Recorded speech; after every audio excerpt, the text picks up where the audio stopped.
Good morning and welcome back to a very special edition of the Makor podcast experience. Not only is it Hanukkah, not only is it Rosh Chodesh, but it is also Parshas Vayigash, which is awesome. It's a great Parsha. And strangely, it's a Tuesday. But we have break for the rest of the week because tomorrow is January 1st. Woo! And so we record today. And of course, like always, we start with a song. Yevanim, Yevanim, Neketzu Alai, Oh, Fartil Shomot Midalai, Betibur Kol Hashmanim, Uminai Sarkantanim, Nazanej Zadushanim, Menevina Yemei Shmona, Wonderful, wonderful, beautiful, beautiful Jonah Friedman. How are you? Good, you? Doing well, doing well. Jonah, what do you want to talk about? I am talking about Hanukkah for this year. Okay.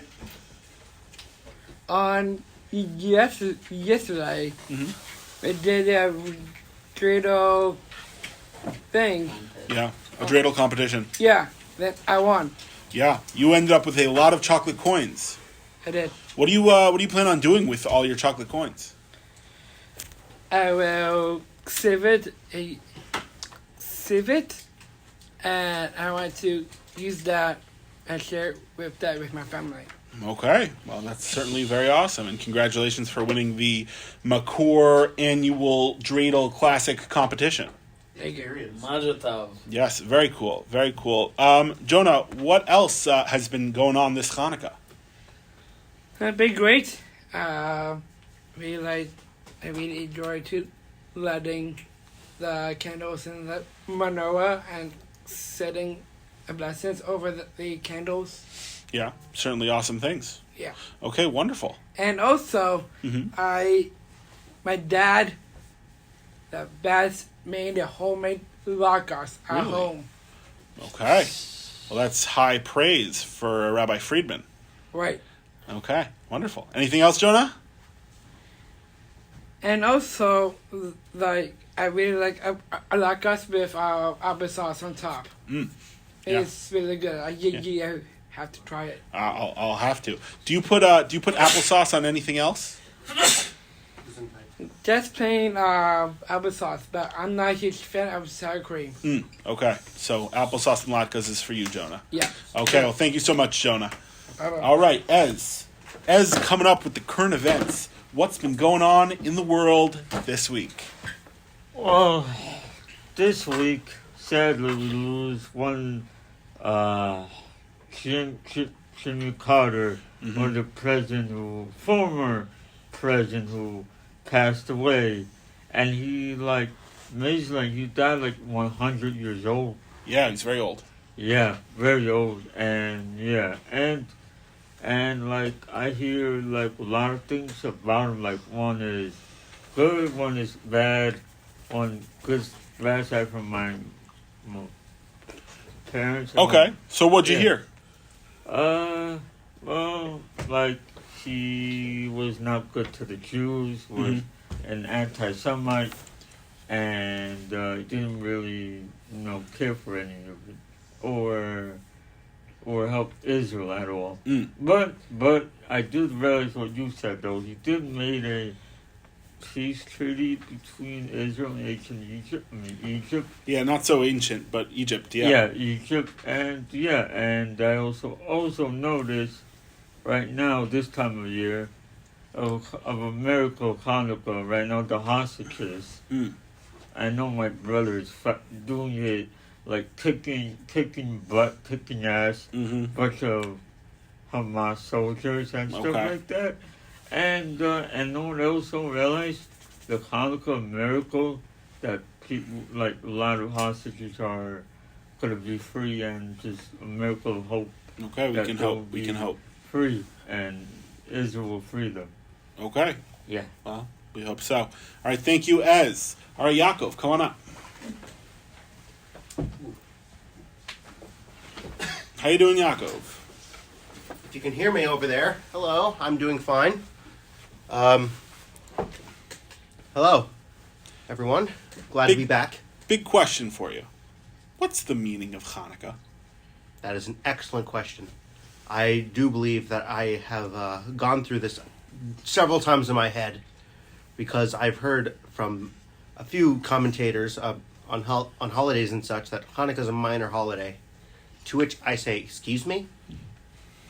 What's so minor about this holiday, especially considering the story behind it, where you have a scenario that's honestly much more different than the other times where our enemies have tried to kill us. The Greeks didn't try to kill us physically. They tried to kill us spiritually. Which is interesting considering that the Greeks could have actually probably overwhelmed us had they wanted to, which then again, I doubt that would actually be the case because the story of the Maccabim has proven that big things come in small packages, but that is a story for another day. I would say that the meaning of Hanukkah would be to remember who we are. Never forget it, even for a minute. And don't forget that people are trying to kill us in many ways.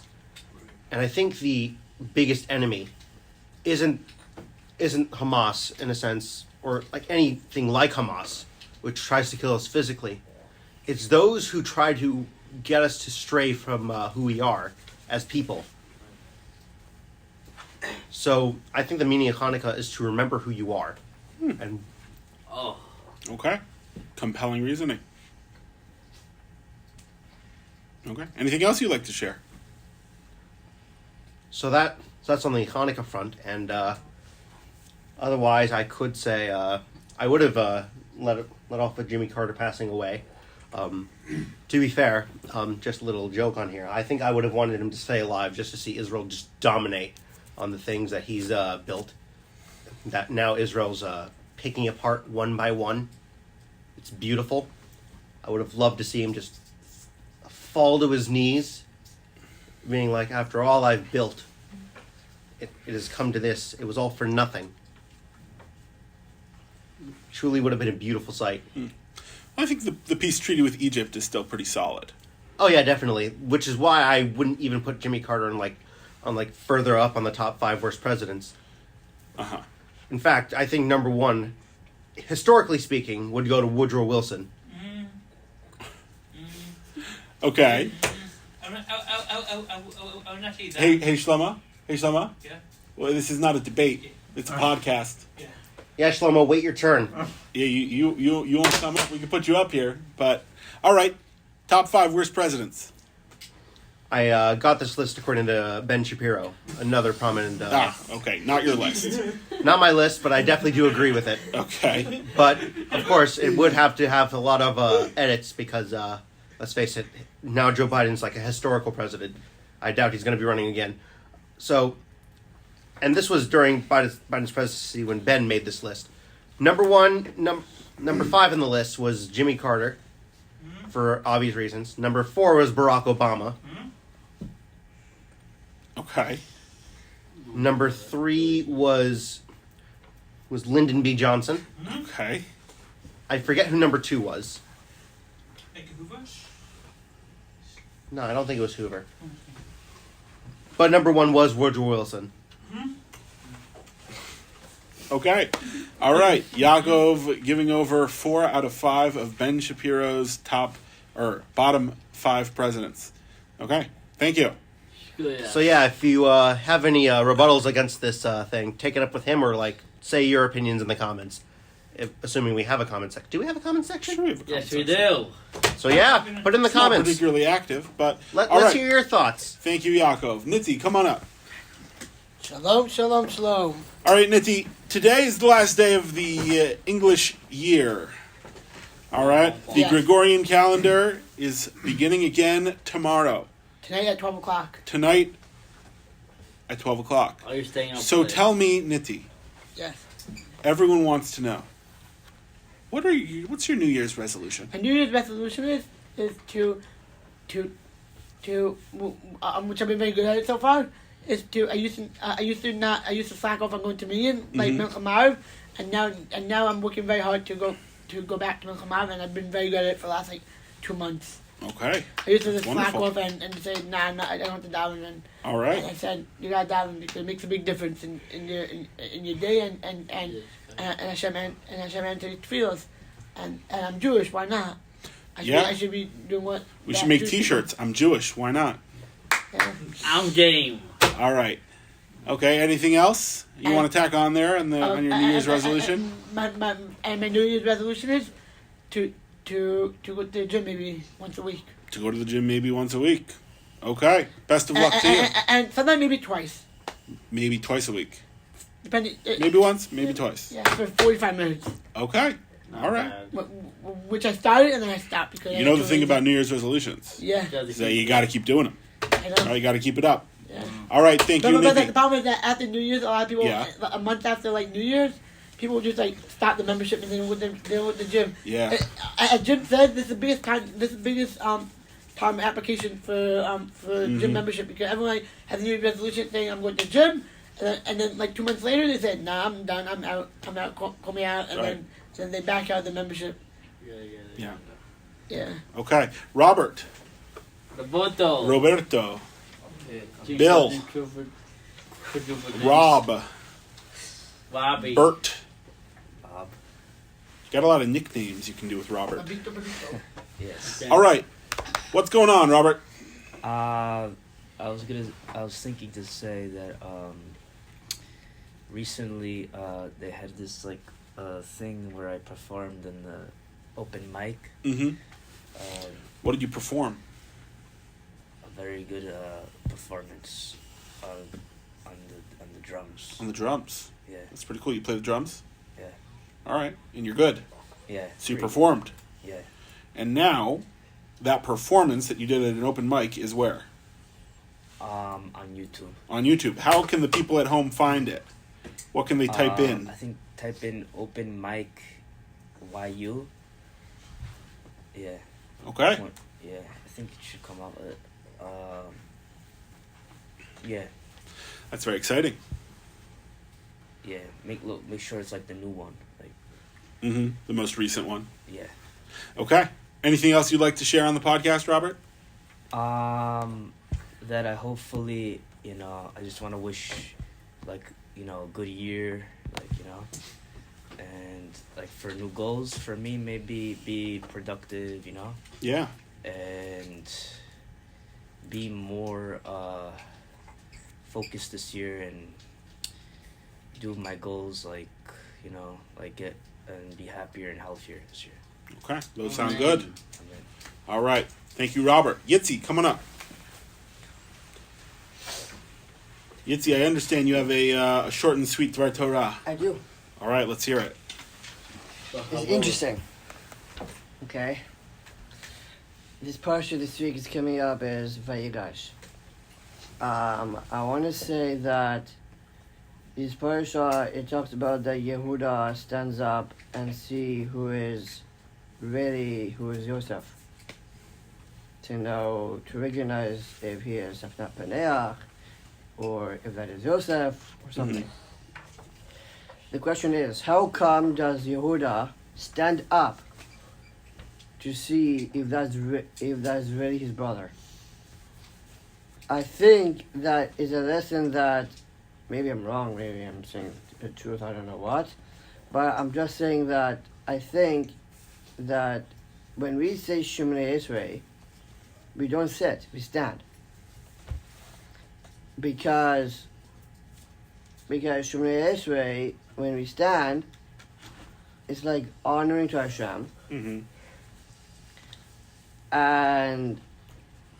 and when we stand to do to Hashem, it gives more things good, Okay.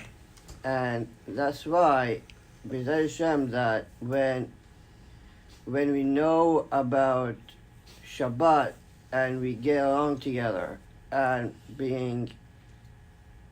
having happiness in us, and that's why when we stand for something, then it's like Chatan Kala to make them happy for the rest of the wedding, like respecting them as a king and a queen. Because Yehuda stood for Yosef, Yes. who was like the king. Yes. Okay, very nice. Thank you, Yitzi. All right, Shua, why don't you come on up here? Shua, close us out. My New Year's resolution is definitely showing up to classes early, or even on time like a good Yaki, or half Yaki, which I am. Because my mother's a Yaki, and we have to show me to see the Gula B'Kadaiv, because tonight or last night was my uncle's 7th yahrzeit. Okay, Nisham Shabbat Aliyah. Amen. All right. Anything else, Shua? And we should see the Gula B'Kadaiv, Mamish. Okay. All right. Yes, Ez? Maybe later, Rabbi. Okay. Sorry. Rabbi. All right. This has been our special end of December podcast. Thank you for listening. But first, before we go, Yevanim, Yevanim, Nechetzu Alai, Ahazai Bi Mechashmani, Uvartil Chamdais Midolai, Be'eti Bul Kol Hashmanim, Min Haystar, Kankanim, Kankanim, Hasenei, Lachashavanim, Menevina, Yemei Shmaina, Kabushinanim. Have a good one. Bye-bye.